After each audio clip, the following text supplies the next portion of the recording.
What if everything you thought you knew about faith, religion, the universe, and success wasn't the whole truth? What if the answers have been in front of us all along, hidden in religion, science, and the very fabric of reality?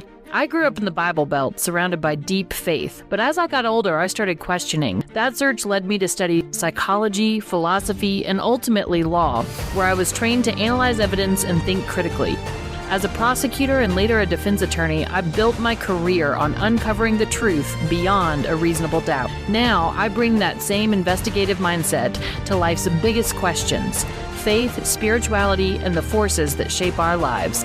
I'm Alexis Austin, and this is Beyond a Reasonable Doubt, the search for truth. It's time to uncover the evidence. All right, welcome back. So our last episode ended a little darkly. Hopefully you're able to jump right into this next one. But I promise that there's a reason for going through all of that. And as we talked about on the last episode, if you missed it, we talked about how I came from this very deeply religious Southern experience and experienced molestation as a child and started pulling away from faith and really engaging in just a complete abandonment of everything that I had been taught to believe in. And it was a form of searching, but it was also a form of destructive chaos. The last thing that we talked about was I actually ended up in 2016 in a psychiatric hospital because I had tried to commit suicide. And at that point in time, I was forced to confront the silence. And when I say confront the silence, that was really what I felt it was. I could not have silence. Confronting that silence felt like death to me. It was just, I couldn't be alone with my own thoughts. I would always have sound on. I would always have something going on. I would always be out partying or talking to people or watching TV and numbing my brain. I could not be in silence. And I'm here to tell you, if you're one of those people who can't be in silence, that's not a healthy, normal state. There's something going on, either that you're avoiding or that still small voice in you is trying to bring to light and show you. The best thing that you can do, even if it's scary, is sit in silence. Let there be silence so that you can figure out what's going on before it gets too dark. But I digress. In that time, it was the beginning of my evolution into who I was meant to be. So as much as it was painful and as difficult as it was, that dark night of the soul that I went through is what brought me to where I am today. Because in that silence, I started listening. I started listening to myself saying, what the heck are you doing, Alexis? What are you doing? Actually, when I talk to myself, I call myself Lex. What are you doing, Lex? Why are you here? I started looking back at the choices I had made and where I had been and really evaluating my life. I mean, near-death experiences will do that, but the silence gave me that opportunity to reflect. And I remember I was sitting on the ground outside during one of the 1 hours of outdoors time we got. And when I say outdoors, it was like in a confined space. It was in a courtyard. But during that time, I remember sitting here thinking, never again. This is not who I am.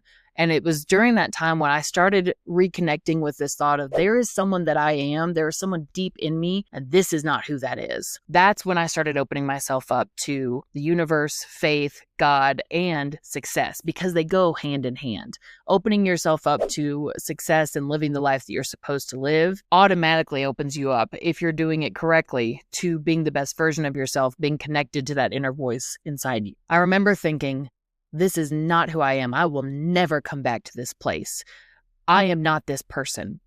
And when I got out, I hadn't made any life changes. I just made it in my mind. So I stepped out and I went right back into that abusive relationship because where else was I going to go? That's where I lived. But what's interesting is a shift had happened in my mind. And this happens with a number of people that I've talked with when they go through what I call this dark night of the soul. You have this revelation, you have this opening up, but then you step right back into life. And what's interesting is some people, when they go through this, they step back into life and get sucked back in. They let it all consuming, overbearing, just pour on them. And then they end up actually killing themselves or just getting worse and worse and worse and worse. Then there are others who go through this period where they have that quiet time, they have that near-death experience, they have that revelation of self. And yes, you do have to get back to normal life, but there's a change. And you can't quite put your finger on it, but there's a change, and you know there's a change. And that's what I experienced. I went back to the chaotic home that I was living in, the chaotic relationship. And as all things go, there was a little period of calm. There was a little period of relief. I will be honest, it lasted about a month. But I started fooling myself into thinking, okay, maybe I can make it work here. I knew in my soul that I was in the wrong relationship, in the wrong situation, but we trick ourselves. We talk to ourselves. We let our subconscious trick us into thinking, well, let's stay with what's safe. Because as we'll talk about in later episodes, the subconscious is only designed to keep you safe. And I'm putting safe in air quotes there because safe is just what you know. The subconscious doesn't want to do anything that it doesn't know. And even if you're in an abusive relationship, this is what a lot of people don't understand about domestic violence. And I learned this as a prosecutor and also being in this situation myself, is safety is not so much actual physical safety when the subconscious is reaching for staying safe. Safety is, this is what I know. Safety is habit. Safety is doing the same thing over and over and over. Even though you're not happy, it's predictable. So for the subconscious, safety is, do I know what's happening next? Even if what I know is happening next is an argument or getting kicked out of my house or getting physically hurt. If I know it and I can predict it, I feel like I have control. And it is that false sense of control that we hold on to. Predictability is not control. There is no control. You can't control life. And I don't say that to freak you out. There is a way that you have control, but it's only when you're following that deep inner knowing that's inside of you and having trust and faith in yourself. That's the only place that there is any modicum of control. But having this idea that you can control life because you can predict it, that's a cycle that we have tricked ourselves into thinking, well, it's not as bad as it could be. I can work on it. I can make things better, but I know what's going to happen. So you stay. I was in that position. But like I said, in that small moment of time where I finally sat in silence for a couple of days because it was required and I had nothing else to do, I had unlocked something. I knew that I was meant for something more. I knew that this was not the life that I had chosen or that was going to get me to where I needed to be. But I was stuck. I was comfortable.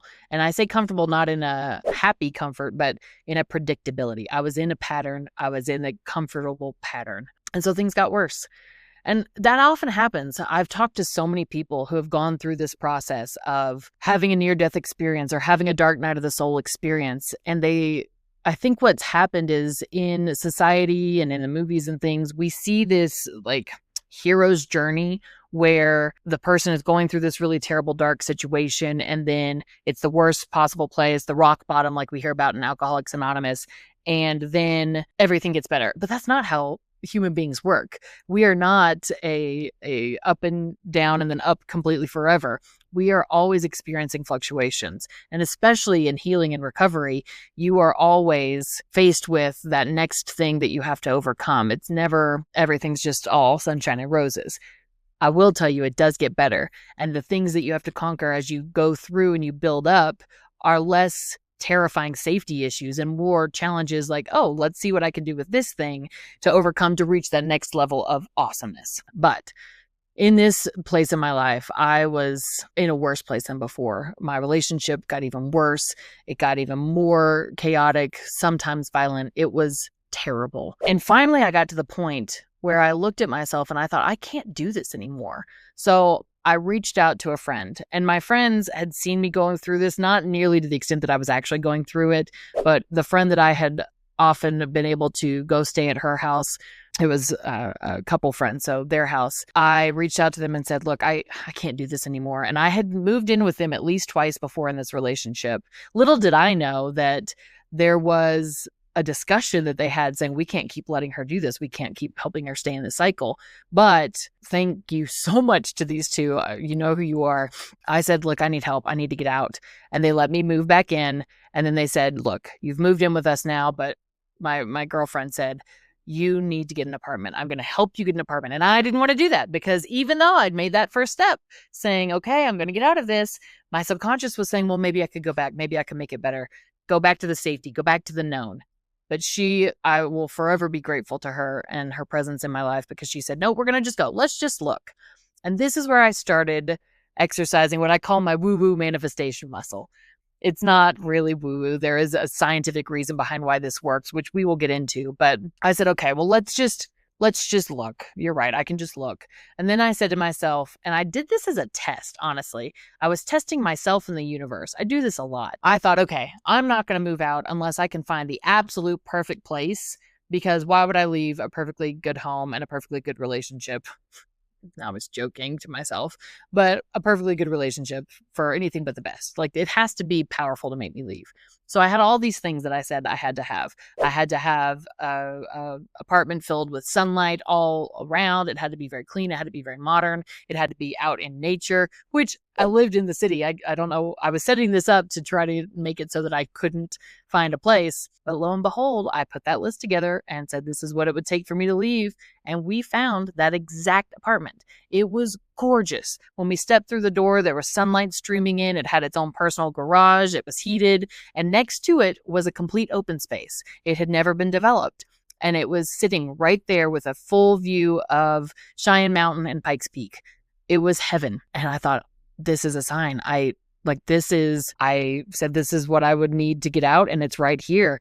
And I jumped. And this is the real point of this story that I've been telling over the past 2 episodes is there are points in your life where you are going to be given the opportunity to jump. This is what it is to make a quantum leap, or in spiritual terms, to act in faith. Faith is not just wishful thinking. And this is where the idea of faith and law of attraction are very similar. People will say, well, I have faith, but then they don't do anything. There's a verse in the Bible that specifically says faith without works is dead. Faith without works is just dreaming, just wishful thinking. Same thing with the law of attraction that we hear circulating all around in these self-help groups. They say, just sit and think about what you want and it'll be drawn to you.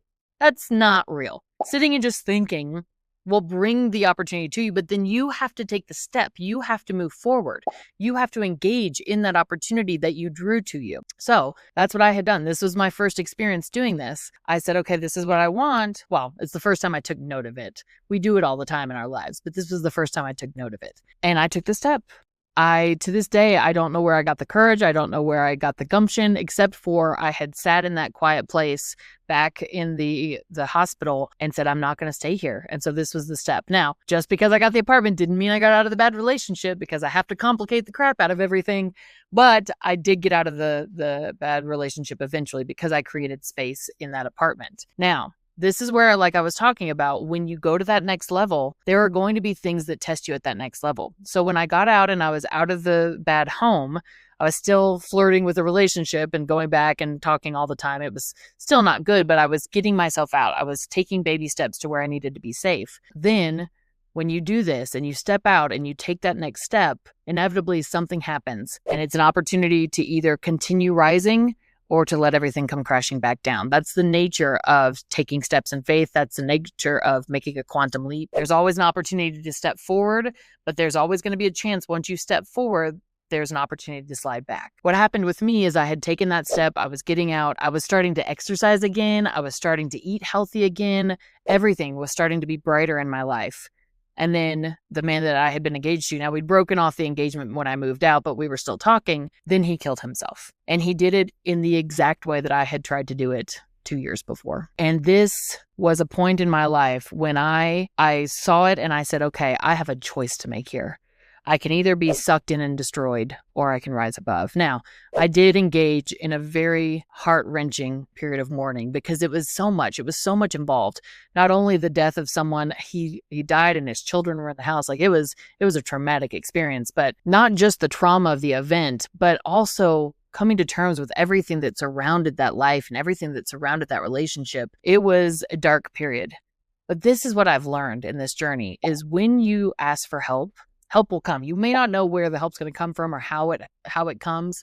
And at that time, I was not engaging with my faith at all, except that I noticed I was starting to request things of the universe out loud. Now, some might call it praying, some might call it talking to myself, but I went back in the darkest periods of my life. I've always seen that I go back to asking for help from something outside of myself. You can call it the universe, you can call it God, you can call it energy, whatever you want to call it, but that innate desire to reach out for help exists in all of us. And I would reach out and I said, I can't do this alone. I need help. And just as it happens in the way that you reach out, and I call it prayer now, but you never know how your prayer is going to be answered. You never know how what you put out there into the universe is going to come back to you.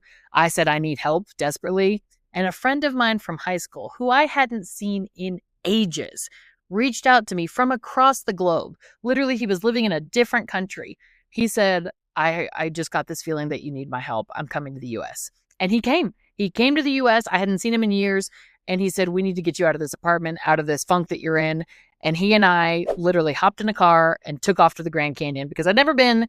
And it was a 2-week period of silence, which is, again, what I needed. We would drive and turn on music just quietly in the background, and he would let me just be silent. Thank God for him, because I wouldn't have pulled myself out of it otherwise. But it was that period where I was able to get away, to step back, and to breathe. When we came back from the trip, and it was just literally just driving. We just drove thousands and thousands of miles. We would drive to the Four Corners, drive to the Grand Canyon. And there was nothing in this relationship other than this was a friend that I had grown up with, that I knew I needed someone. And so I went out and just was able to pull myself away. When I came back, I'll never forget, because he was raised religious as well, not in the same religion that I was raised, but he was raised seeking God. We both came from the Bible Belt. And he asked me, he calls me Lexi. He said, Lexi, have you prayed at all? Do you have a Bible at all? And I didn't. And I hadn't. And he said, I don't recognize you. Because again, we had known each other in high school. And this was, 15 years past that? He said, I don't recognize you. And he didn't mean it in a mean way. He wasn't trying to be hurtful. But I realized I didn't recognize me. And it was at that point that I said, okay, I'm going to dive in and figure out what's been happening in my life, what I need to do next.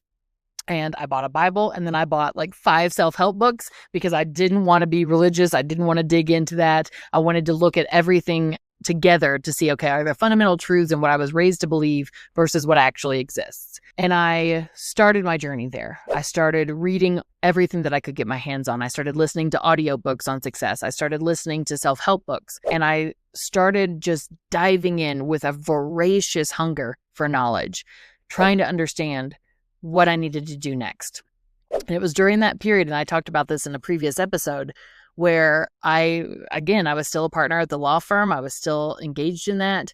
And I was asking the universe, what's next? What do I need to do? How do I be the best version of me? Because I'm done living this horrible cycle that I've been engaged in my life. What is next? And that's where, I kid you not, I heard a still small voice saying, jump and I will catch you. And it meant jump and open a law firm, which, looking back, it's ironic because now I'm sitting here on this podcast talking to you about success and faith and spirituality and universal principles. I would have never guessed that opening a law firm would lead me here. But that's the way this works. When you open yourself up to the possibilities and you say, okay, I'm ready. What's next? And you allow yourself to engage in that quiet. Something comes in and you have no idea what it means. You have no idea what it's going to imply. All you know is you either take the opportunity and jump or you stay stuck. So I don't know. And it gave me shivers. It gives me shivers every time I talk about it because that was not me. It may have been a deep part of my subconscious, but I truly believe it was this force beyond me, within me, outside of me. It's this universal principle. I now think of it as God. But for anybody who doesn't like that idea of that religious connotation of God, the principle still holds. I was told to jump and I'll catch you. And I did. I had no idea what I was doing, but I jumped out and opened a law firm. And at every step of the way, every single step, I got the next thing that I needed just by engaging in quiet and silence and saying, okay, I'm ready. Now, we're going to talk a lot on this podcast about what happens when you don't engage in quiet and silence and let yourself work through the problem and be able to discover the next step, because I have done that a lot too in this journey. But that was the beginning of this journey that I'm currently on with you all now. And that was the beginning of realizing faith and success were intertwined. From that point, everything changed. I literally manifested, prayed, whatever you want to call it, my ideal partner. And I will give you a tip for any of you all seeking a significant other. Be careful what you put on that list, because if you make a list and you go over it every single night before bed and every single morning when you wake up, they will come out exactly as what's on the list. Everything that's on there and anything that you forget to put on there, they may not have. I didn't put on that my husband would be, an international rock star, and he isn't. But he is absolutely everything I put on that list, because when you are intentional about what you want and you open yourself up to receiving it, you never know where it's going to come from, but it will come. And that's what I started learning, is when you put that intention out there and you start being very intentional about what you're going towards without holding on with a stranglehold as to how it needs to happen, the universe unfolds. And as I started going through this process, building my law firm, having those next steps fall into place, I can't even it would take the entire podcast probably to talk about every single time something has fallen into place for me now. I was able to find the perfect car randomly, like just the perfect house with the exact door that I had. It just falls into place every single time. And what I've learned is when you open up and you learn these universal principles, you can understand not how the woo-woo works, because a lot of people talk about these principles and say, well, just sit and manifest. It's not so much manifestation. We use those terms because it's easy to digest for people, but there are principles underlying how this works that explains everything about how these seemingly magical things happen. It's not magic. It is founded in the universal laws that bring forth these results. And when I say universal laws, again, I'm not trying to be woo-woo or crazy. They actually make sense on a scientific and religious scale. If you look at, and we'll dive into some of this, if you look at the teachings of Christianity or any of the main religions, you see these principles throughout.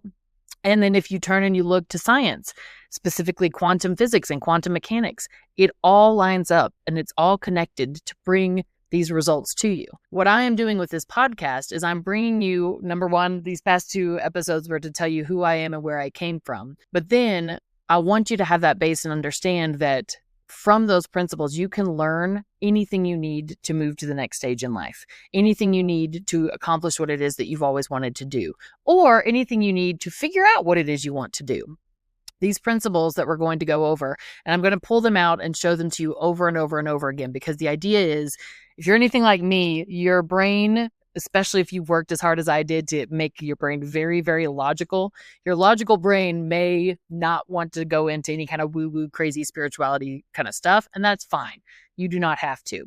But what you'll find is these principles hold true if you're looking at it from a logical perspective. You're looking at it from a philosophical perspective of, okay, logically, this is how this works. Or you're looking at it from a quantum mechanics perspective. This is how the universe works as far as just even down to an atomic level, how you have all of these things involved in bringing about certain results that you didn't realize, because quantum mechanics can kind of sound a little out there and very, very deep. I don't claim to be an expert. I don't have a physics degree, but I know enough to be able to explain the basic principles. And it's fascinating because when you look at things like manifestation or prayer or any of these great teachings, they're all saying the exact same thing.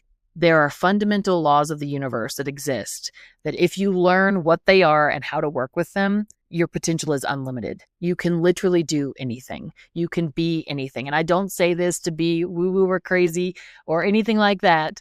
I'm telling you from personal experience, coming from a very left brain logical thinker who completely resisted and ran away from everything spiritual. These principles work as long as you are open to learning them and seeing how they all connect. So that's my promise to you.